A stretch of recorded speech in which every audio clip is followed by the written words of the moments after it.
De retour sur le plateau avec l'invité qui va fermer portes et fenêtres de cette émission avec l'équipe. Et oui, nous avons eu l'information hier, c'est l'histoire déchirante d'une mère qui cherche désespérément son fils parti au Ghana pour jouer au football il y a 2 ans de cela.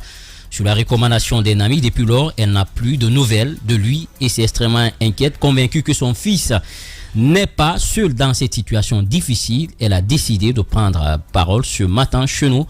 Madame, bonjour. Voilà le micro. Allez-y, bonjour. Bonjour. Voilà, votre nom, s'il vous plaît. Je m'appelle Lamarana Bari. Je suis enseignante à l'école primaire Anta Sud. D'accord. Alors, Madame Bari, depuis 2 ans, vous n'avez perdu de vue votre fils. Oui. Dites-nous comment cela est arrivé. C'est son ami. J'ai une copine. Nous sommes très d'accord. Son enfant, son ami l'a appelé.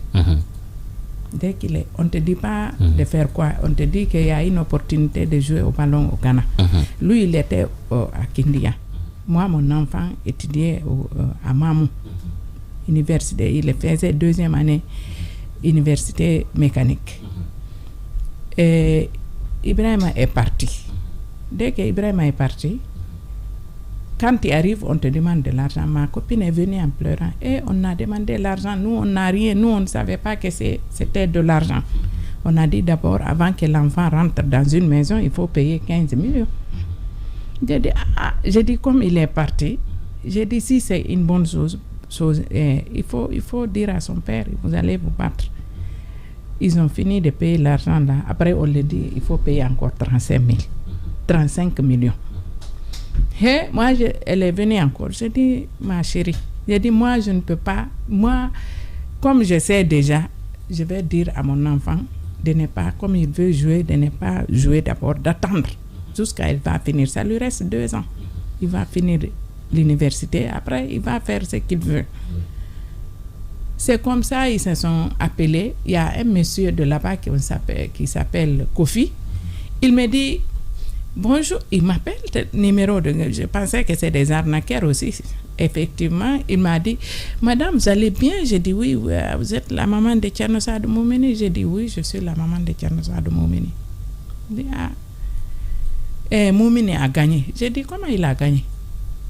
Il est admis au football. J'ai dit, mais comment il a gagné? Comment vous faites votre admission? Détection. Il n'a pas joué devant vous.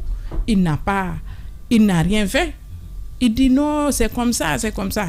Diaka, quand l'enfant va, on va le mettre dans une salle. On lui dit ce qu'il va dire.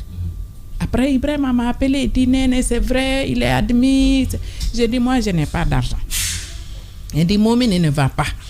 J'ai pris des gens, j'ai dit, il ne faut pas qu'il aille. Je n'ai même pas les 35 millions, à plus forte raison.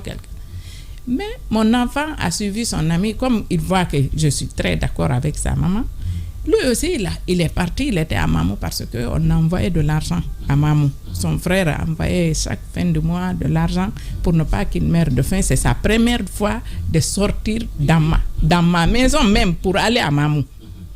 On a dit, comme il n'a pas l'habitude de sortir de la maison, on n'a qu'à le mettre dans les bonnes conditions pour qu'il étudie très bien. Et le mois de carême, on nous a dit de déposer les dossiers à la fonction publique. Chaque année, c'est déposer les dossiers. On a déposé. Arrivé à l'église, j'attendais le car. Il m'appelle en vidéo. Il me dit, j'étais connectée déjà. Dès que j'ai vu Moumini, j'ai dit, Moumini, toi, tu peux voyager au carême comme ça, là. Regarde comment tu es, tes pieds même sont enflés. Il a dit, non, maman, je suis arrivée. J'ai dit, Moumini, moi, je n'ai pas d'argent. Tu es parti, je n'ai pas d'argent. Après, il est parti. Dès que il m'a dit d'envoyer les 15 millions. Dès que j'ai envoyé, Moumini, un jour, il m'a envoyé un message vocal. Il dit, Néné, ce que je vois là, ce n'est pas de vrai. Il ne paye rien. Mais comme ma copine et moi, on est très d'accord, j'ai fini d'écouter le message vocal, j'ai supprimé. Il ne faut pas qu'elle se frustre. Moi aussi, je n'ai pas parlé de problème d'argent. Maintenant, on a mis la pression sur mon enfant. On les a mis dans une maison. Selon les dires de ses amis qui sont partis là-bas, On a mis dans une maison, on a mis la pression, il m'a appelé maintenant, il ne faisait que pleurer. Néné, c'est ma seule chance, Néné, s'il te plaît, je suis ta dernière, j'étais le dernier enfant, s'il te plaît, je n'ai pas de père, c'est toi seulement. Son papa est décédé lorsque j'étais enceinte de une semaine. Ton enfant pleure. Vous avez alors envoyé l'argent? J'ai envoyé, j'ai pris des dettes, j'ai pris les papiers de ma maison, j'ai donné, j'ai dit à l'autre, aide-moi. D'accord. Aujourd'hui, puisqu'on est pris par le temps, vous avez ces nouvelles aujourd'hui? J'ai ces nouvelles, mais regardez ces photos. Oui. Regardez ces photos. Oui. Mon enfant a maigri, que c'est la tête. Mais quand il l'appelle, il te dit tout va bien. Oui. Il n'est même pas conscient de ce qu'il dit. Il a invité sa grande sœur de partir à l'hôtel là où on l'a interné. D'accord. Maintenant, aujourd'hui, qu'est-ce que vous voulez? Je veux une aide. Avoir le transport. Parce que il a invité encore des personnes là-bas. Quand il va là-bas, les personnes là vont partir. Je vais partir avec une personne. Il va l'appeler, je suis à la gare voiture. Et que l'autorité va m'aider. L'ambassadeur qui est là-bas, il va envoyer des gardes-corps pour qu'on le prenne. D'accord. Je veux une aide, avoir le transport pour moi et pour la personne qui va m'accompagner et le retour de Moumini. D'accord. En tout cas, une mère en détresse, on comprend un peu l'émotion et espérons que ce message, en tout cas, nous allons continuer à relayer ce message pour que vous puissiez faire le déplacement du côté du Ghana pour pouvoir récupérer toutefois votre enfant. C'est déchirant tout ça. C'est pas lui seul qui est là-bas. Oui, il y a des beaucoup. Centaines d'enfants qui sont là-bas. Voilà. L'ambassadeur du Mali est parti. Celui qui est au Ghana, il est parti prendre. Oui. Moi, j'ai été à l'Interpol. J'ai été anti-gang. Je les ai montré les photos. J'ai dit, l'ambassadeur du Mali est parti prendre leurs enfants. Pourquoi nous? Mais moi, vous savez, je ne veux pas parler parce que je veux une aide. Je ne veux pas parler ce qu'on m'a dit là-bas.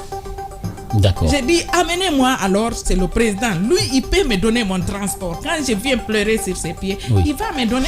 Et justement, et je sais que les autorités vous suivent, beaucoup d'enfants guinéens sont séquestrés dans des hôtels. Dans des hôtels du côté du Ghana. En tout cas, il faudrait que la diplomatie s'implique.